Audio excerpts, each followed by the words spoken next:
There is also another issue which is taking place here. Some people being like, I buy this and within 1 day it is finished. I bought this within 2 days it is finished. I bought this within 1 day it's finished. 30 minutes I brought this it is finished. You tell them it's the kids they eat it. No, my kids they don't eat it. No, if your kids they don't eat it, why do you buy it? Something that your kids are not eating. Why you buy it? Are you stupid? Are you crazy? If they don't eat it, why do you buy it? You buy it for throwing away. Or what?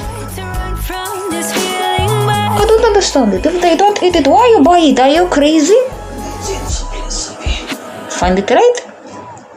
You bought something, you can eat it, and you said they don't eat it, they don't eat that, they don't eat that, they don't eat them. Why you buy them? Just for decoration? You want me to put them on the display? Like flowers maybe in the house? That is why you are buying them, for decorating the house, not for eating. Is it poisonous? Stop asking silly questions and stop arguing with the maids when they say this is what the kids have done, and you are saying no, they cannot do that, they cannot eat this, they cannot eat this. I bought it for my kids.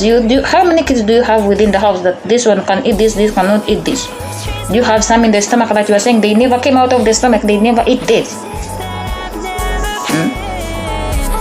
Stop asking silly questions, my friends. Something they don't eat, don't buy it. No one will force you to go and bring it. You bring it because your kids they eat it. And after eating it, you say they don't eat it. So who is eating it? Why you buy it if no one is eating it? Don't be